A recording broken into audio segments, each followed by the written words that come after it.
War Rapport family. The offseason has been long and arduous. We are here. It is game time. The best time of the year. Auburn football.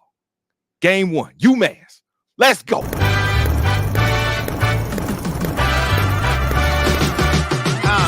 Pre-game, halftime, and post the whole time to chat live. We around our folks, but we gon' keep the chat tight, keeping out trolls. That's why you gotta get your green name on, your pre-game on, cause ain't nobody doing it better, reviewing it better, building rapport so you in tune with the players, with some quick prize picks so you can scoop you some cheddar. Get your mug or your shirt with the letters. Game time.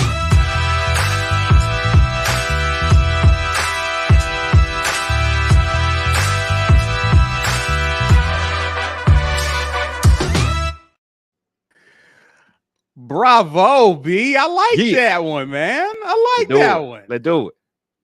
You've been saying it's time for a minute. You've been saying it's time. So it's here. Obviously, you're excited. How are you feeling now that it's game time? You know what? Seeing some other teams play first has got me excited. I like watching other teams play first. Oh, they all right. They're not that good. Oh, Colorado excited. Yeah, okay. Watch football, get in the mood. It's time for Auburn football, baby. It's time for Auburn football. I'm excited. I'm feeling good. What do I expect to happen? No idea. But it's time for Auburn football. Let's go. I agree. I'm excited about it as well, man. It's been a long time. It's been a long time. But again, with recruiting, transfer portal, this coaching staff has shortened the season and has made Auburn football exciting, and we haven't played a down yet. So obviously, with it being a sold-out crowd, I expect it to be electric. Fans are excited about the program. We're looking forward to it, man. And so we're going to see a lot today. Let's talk about who we're not going to see. Yeah, let's talk about that. Nehemiah Pritchett, J.D. Rim, Nick Martiner, Jarquez Hunter, and Caleb Wooden are not dressed out. Yes. They will not be playing today. Let's talk about that in terms of the secondary. Obviously, we know that we got Keontae out there. Obviously, you know that we have, and I just had a brain fart. What's the other corner? We got Kayan Lee. Kayan Lee. Yeah. Well, we know Kayan Lee, but the DJ. Oh, yeah, DJ starting. Yes. DJ. Yes. We got DJ. What do you? Obviously, the attention is going to be on the new kid, right? Right. So Ike mentioned him as one of the guys he's looking towards checking out. How you feel about the secondary today? I'm not worried about the secondary today. We got to see Pumachan play week 1. He's okay throwing it. He's not spectacular. He's not threading needles out there. I wouldn't be surprised if we have everybody blanketed. Man, you might get us with some motion or something we hadn't seen before. Look, they've had the advantage of getting on the field first. So sure, could you put our DBs in some trick situations, show them something, do something else? You could. But these guys, man, this defensive back, between them and running back, best position groups on the team. Defensive back, definitely the best position group on the defense. I don't expect them to get taken advantage of. We got too much experience back, especially with Keontae Scott being one of the boundary corners in addition to DJ James. There's too much experience back there, man. We'll be good. And this is actually a position group that Hugh Freeze over fall can't really challenge those guys because obviously they're a very talented group with a lot of returning experience. But he kind of pushed them to take their games to the next level. They had responded in fall camp. I want to see some of that carry over today. I want to see the Jack Boys be Jack Boys. So I'm looking forward to that. And I'm looking forward to seeing the hype around Kayan Lee and seeing him out there blanketing receivers and playing well, flying around. B, let's talk about, before we get into some of the comments, let's go through different sides of the ball. Let's talk offense. What are you looking forward to the most offensively? Obviously, we want to see Auburn put some points up, but what are you going to be focusing on specifically? I want to see how our running backs look behind this offensive line. It's hard to be able to tell, hey, they can do so against UMass, and that translates to whatever so is against the rest of the SEC. We have no idea how a performance today would translate against the rest of the SEC, but I still want to see them dominate. If it's just for today, cool, dominate today. That's what I want to see. I want to see it be effortless. I want to see it be continuous. I would like to see it be a nonstop pound the rock. We got 3 to 4 running backs who should be able to dominate behind an offensive line that is completely rebuilt. It doesn't matter if it's Batty, if it's Damari, if it's Cobb, or if it's Sean Jackson. All of them should be able to eat behind this offensive line. I want to see us take their will that way and get our shots one-on-one coverage. And when we get them, hit them. That's what I want to see. Peyton Thorne, he's a starter. All right. Part of why he's a starter is a professionalism and operation and adult in the room type of quality to him. When you get the looks that we want to get, I want to see you hit them. I've seen too many college quarterbacks between week 0, Thursday night this week, Friday night this week, and even this morning going, all right, well, hey, you get a shot here. Here's your throw. All right. And you miss them. Don't miss these dudes, man. Don't miss these dudes. I'm pretty sure Shane Hooks ain't come here to get missed. I want to see the offense operating. And that's for any quarterback. Do not miss the obvious, man. The run game is going to gift you some quality looks for our wide receivers. Don't miss them. That's what I want to see. I think if you're able to, and I agree, B, I think if you're able to run the ball, the PO of the RPO becomes a lot easier, right? And so I expect Auburn figured some things out in the running game towards the end of last season. With Caddy taking over with the heavy emphasis on the run, Auburn actually proved that they could run the ball with improved line play this year. I expect a continuation of that, but I want to see a Hugh Freeze offense. I want to see an offense in which we're actually a threat to throw the ball downfield. I want to see some big plays downfield in the passing game. So I'm looking at Shane Hooks. I want to see Mike G's guy, Jay Fair, or if it's Javaris Johnson, or whoever it is, one of the guys in the slot who can get behind the defense.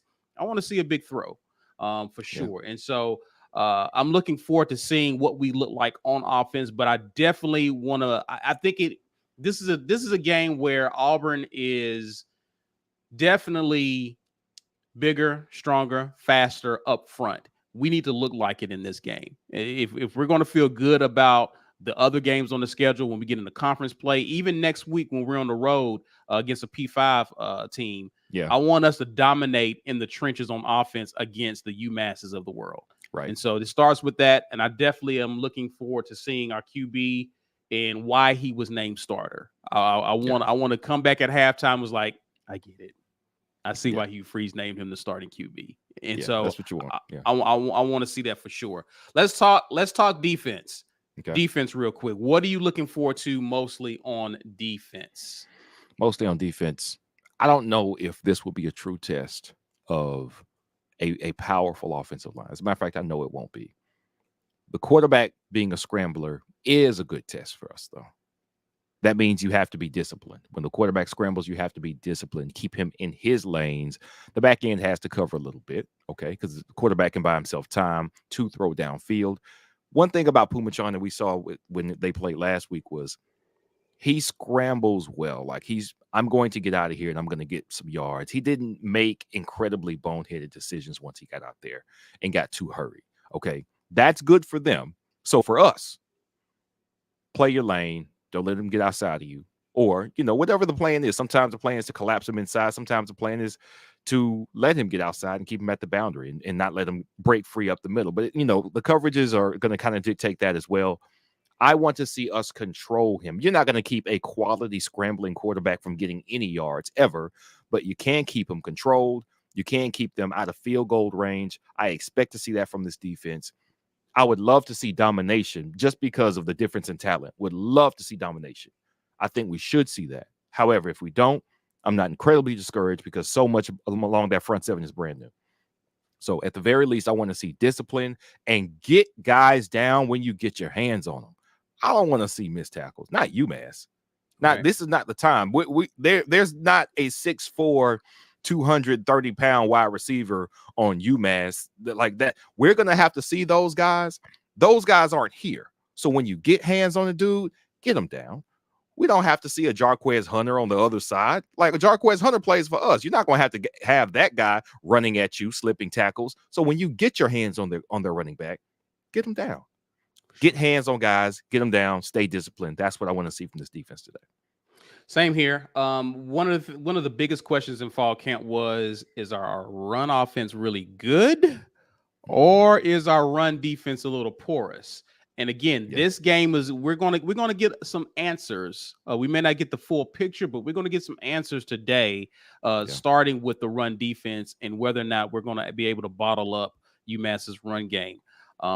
I definitely think that's something I'm going to be paying attention to. Also, man, we got some new linebackers. We got some linebackers in the starting lineup. I'm eager to see how the front seven looks. New faces. I want to see, do we get pressure on the QB? How are we looking from the jack position?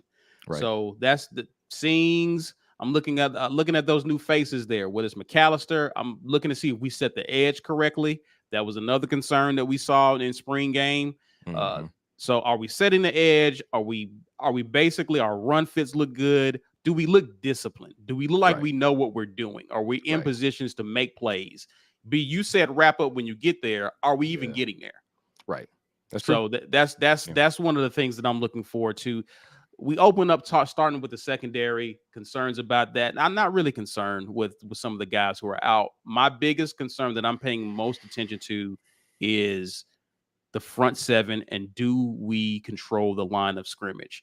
I think we do that, and if we dare that QB to beat us with his arm, I like us in that matchup every time.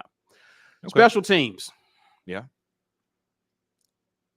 facts and knowledge yesterday, B, and you made some bold statements. What are you looking forward to on special teams, man? I'm looking forward to. All right, I don't want to get too hyped up, right? You want to get too hyped up? I expect some very good returns, punt return and kickoff return. No house calls. Batty is electric. No house calls. It's tough. I'm trying not to call for a house call right now. You called it yesterday, so I'm calling for it again. House call, Brian Batty. Let's go. Huh? Come on, man. Of course. Okay. Of course. You want to see it. You know what I want to see? I want to see us kick the ball into the end zone on kickoffs. That was something we was not doing a lot of last year, and our kick coverage suffered for it. Field positions suffered for it. I want to see us booming the ball into the end zone on kickoffs. I want special teams. I'm not sure if we're going to run one back today. But here's the thing. I don't want special teams to be something we're discussing at halftime or post game. Yeah, we had to do that a little too much last year. Yes. Yeah. I don't want to be talking about special teams unless B. Will is Nostradamus and we do make a house call. Batty actually runs one back. Other than that, I don't want to hear about special teams or be talking about special teams in this game. It should be a non-story. So definitely looking forward to that. We are a little bit under about 20 minutes, almost 20 minutes away from kickoff. You are watching the pre-game show. We definitely want to show love to one of our sponsors, Vintage 2298. Oh, yeah, man. Listen, let me tell you, this has been Auburn needed a real steakhouse. The restaurant scene in Auburn has picked up quite a bit since we were in school. See, it has gotten better. You got other places that have popped up with some very good chefs, and it's been very good food. But we were always missing a steakhouse. We have a Longhorn. That is not a steakhouse. All right. I know it's called Longhorn Steakhouse, but that's not a steakhouse. Vintage 2298 is a steak house. Now we have the pleasure of knowing firsthand because, of course, we partner with them for the fireside chats. They come out and they send their talent and they bring the wares, of course, being prime cuts of meat, and they cook it up beautifully on that golden cast iron. They really do. Yeah, it's wonderful. When we went to the restaurant, my wife and I went to the restaurant one time we got it out. Both times we got a takeout. Both times phenomenal. Outstanding. Loved it. My wife loves the vegetables. So if you're not like a super meat eater, it's okay. You know why? They got a lot of options down there. They got so many vegetable and other options you're not going to want for anything. Go down there. Tell them the War Report sent you. We would love for you to tell them that and enjoy what is truly the first real steakhouse in Auburn. Wonderful spot. Can't wait to get back. And yeah, love Vintage 2298. Thank you for partnering partnering with us and helping us to bring you guys amazing content via Fireside. Shouts out to Vintage 2298. If you're in the Auburn area, please go by and show them love. Also, special shout out to Prize Picks as well. Let's get to it, guys. We got a lot of people in here commenting, asking us questions, making statements. Eric Pearson says, are Mike and Ike at the game? Mike and Ike are covering the game today. Yes, they are. B. Will and I are here holding it down with you guys. Y'all get the 18. Them scrubs at the game. Them scrubs at the game. So they are covering the game. We may actually try to see if one of them are able to jump in with us at some point post game or covering the game. So we'll definitely see. But we got a lot of new people coming on as members. Steven Sinatra. Welcome, sir. Welcome. I love that name, Sinatra, by the way. Karen F. Welcome. RTJ Beats. Welcome. Been around a while. B Will's forehead says UMass eats corn the long way. Already on your petty, B Will's forehead, but I am here for it. Excuse me. Got B Will choked up. That was funny. Your forehead got you choked up. Joshua Palmer, welcome, my good sir. Jay says Shador Sanders. Appreciate the super chat. He has been nickeling. He's been picking apart their defense. Now, game's going crazy. Now, what's the score, by the way? 35-31. TCU has the lead right now. They have the lead. So they've been going back and forth. That's been a very entertaining game. Oh, one thing's for sure. It's 38-35. Colorado's now up. Oh my goodness, this game. Yeah, that's a serious game. Anyway, Ephesians 2:8, 2 verse 8 through 9 says that coffee hit different out of my War Report cup on this game day. It's different every day. It does it different. Every day. Good to have you here with us. Damian Prentice says game day finally. War Eagle. War Eagle, Damian. Jonathan Boyson, War Eagle to you.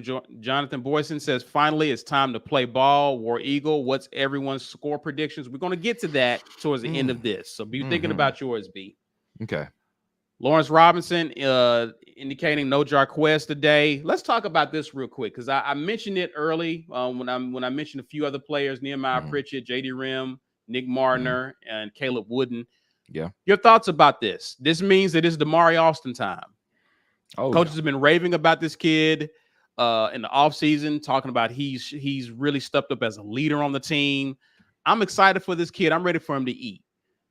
What kind of day you expect Damari to have? I expect Damari to eat. I expect him to go for over 100 yards on the ground. All purpose, he might touch 150. I don't expect him to have much resistance. Honestly, if I had to say averages, he's going to be averaging somewhere between 5 and 6 a carry today. So the only limit to his production will be how many carries he gets. But with Jarquez out, we get to see the kid Cobb, man. And honestly, everybody's talked so highly of Cobb. I'm probably most excited to see Cobb just to know what we got. I mean, I'm excited to see Damari know what we got because we know him and think he's good based on flashes of him, his tape, and what we've seen from preseason camp. But this could be his breakout year. And I hope it really is his breakout year, in addition to getting Jarquez back eventually and him going crazy as well. Damari is probably, I want to see him eat, number one, but number two, I'm really excited about seeing Cobb. How much of Batty do you think we're going to see?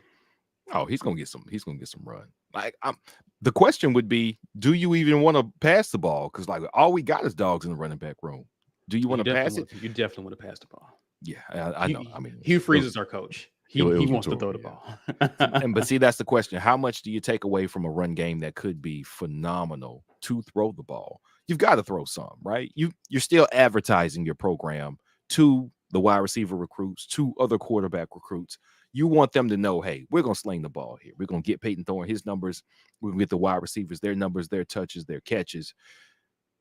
But, man, you got a machine in the backfield between those guys and the offensive line, what we think they can be. We know what the running backs are. I think we actually know what the running backs are. The question is, what is the offensive line at this point in the season? I hope everybody can get enough touches and they can spread it out enough. But I want to see the running backs work. I do. I mean, I think with Jarquez out, we're going to see a lot of guys who we've been looking forward to seeing. So I think we're going to be pleased with the opportunities that these guys get to run the ball. So we're going to be talking a lot about some of these new faces in our room. DeMar is not really a new face, but at the same time, this is an opportunity for him to be the guy, the featured guy in the offense. So again, it's a new experience for all of those guys playing today. So I'm looking forward to it. Stuart Donald says, appreciate the super chat. He says it's a new era. Auburn's about to hit the field, and I finally opened my place, the Mac and Cheesery, in downtown Mobile today. Congratulations to you, congrats, Stuart. Stu. Stu's been like the year one with us, man. Been riding a long time. Stu, congratulations. Congratulations. A professional chef. If y'all didn't know, Stu is a chef. That's what he does. But he still makes time to come on here, watch us live, and super chat and have conversations in the chat with the community. If you're in the Mobile area, please go support the Mac and Cheesery guys. Go to the Mac and Cheesery, holler at Stu, and say what's up. And if you know him from the War Report in here, dap him up. Tell him, hey, I saw you on the chat on the War Report, man. Congrats. The community always provides. I expect some of our community down in Mobile to be supporting Stuart. Best wishes to you on this new endeavor, man. And I have no reason ever to be in Mobile, but if I am in Mobile, I know where I'm going to eat. Mac and Cheesery. So congratulations to you, my friend. Greg Wheatley asked, are those guys out with injuries or something else? I know Nehemiah Pritchett was listed as being injured. I think Rim has been dealing with some injuries as well. Yeah. And Martiner, I know, wasn't 100%. Jarquez, we know about the situation with him in the offseason, and there was been speculation about whether or not he would sit out game one. Coach Hugh Freeze has really never addressed it. We kind of talked about it this week, is whether or not if he will or not. I'm pretty sure Mike G will make sure to ask Coach Freeze about that in the presser. We already know I'm already anticipating what question he will ask. But Caleb Wooden, don't know about him in terms of injuries or if he's being held out for a similar reason. So don't know. Yeah, we don't really know exactly what's going on. We heard what happened, and if you were on social media in any form over the course of the summer, you heard what happened. That Jarquez was suspended indefinitely. However, we don't know more than that. If this is a one-time thing, if it's a one game, if it's 2 games, we don't know. We know he's still here, present on the team. He's not dressed because he obviously wasn't going to play, and that's all we know. Hugh Freeze has not acknowledged anything, but like C said, I'm sure he will be asked, and it's up to Hugh Freeze whether he wants to say something or not. Stay tuned. Stay tuned for sure on that. Grabbing some more. Michael says, Brian, good seeing you today. Hey, Mike, it was good seeing you and your wife. It's been a long time. It's nice to see you and catch up, always. MH06, welcome. Just became a member of our community. Auburn Dad. Did you say something there? I thought that was Mike Hicks. Is it? I'm not sure. It might be. I'm not sure. He might be. Auburn Dad says, so first play traditional run or does Hugh go deep? This is a good question. What's the first play? I think it's a handoff. I think it's a handoff. I think it's gonna run. I don't know if it's gonna be a traditional run, but I think we'll definitely hand it off. I don't know what a traditional run is. Yeah, a traditional run will be what we were doing earlier last year. What we doing in the eye. That's too traditional. It's not gonna be that. But formation. Yeah. No, I think it's gonna be a handoff. You might again. This may be a new day. It may be. You know what? You say run. I say Hugh Freeze is gonna he's gonna throw it. He's gonna throw it on first down. Okay. Now you don't have to be deep for him to throw it, but you know what I'm saying. Hey, I thought it was a throw. Just a high percentage throw. We'll see what he does there. Good question though. Mm-hmm. Marlon Barmore, welcome, good sir. Welcome, good sir. Jay says we could have had Travis Hunter and Shador Sanders. Shaking my head. No, I'm guessing you mean if we had gotten Deion Sanders to come coach here, but that's I think that's what he's getting at. Yeah, that's what he's getting at. Hey, we knew that those guys could ball. We knew that he was going to bring them. I think we got the best coach for Auburn. So I think we got the best coach for Auburn. I think, and again, Auburn is yet to play. Don't know how awesome we're going to look today. We don't know. So hold that. We'll see what Auburn looks like before we start talking about what we should have, could have, would have done. But again, those are talented kids. Any school, Colorado, in this case, will be lucky to have those kids as well as for real. Deion. Colton Beebe says recency has shown that Auburn performs better when we have a true leader of the defense, i.e. Deshaun Davis, Scobie McClain. Who do y'all think is that for us this year? Is leadership what we need to play well, or do we just need talented dudes? And we happen to have some talented dudes when we had some really good defenses. Like Zacoby McClain was awesome linebacker, just a ridiculous linebacker. Deshaun Davis was a very good linebacker. I think it's more about the talent that we got there, and I don't know if the talent is in that room. We do have leaders on this team. That's for sure. We have. Yeah, leaders. I mean, I think one of the leaders that has stood out has been McAllister. Yeah, for sure. Yeah, I think that's one of the guys that they've talked about on the defensive side since spring.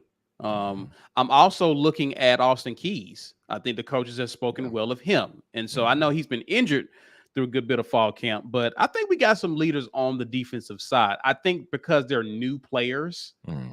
We just haven't seen them in action. But again, I think we're going to learn a lot about how this team, we're going to learn a lot about this team today, and some things to make note of. So those are some guys that I'm thinking of. McAllister for sure, and I'm keeping an eye out on Austin Keys. Yeah, I don't know if you had any more thoughts on that, B. No, that's it. I think that is all that we have. Prediction time. Okay. Prediction time. Greg Wheatley's already throwing. He says 42-38 TCU. They going back and forth, man. Tight, man. Oh, wow. Game.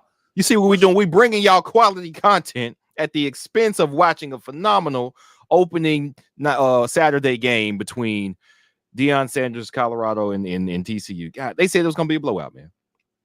They said it was going to be a blowout, didn't it? God dang. That's a good game.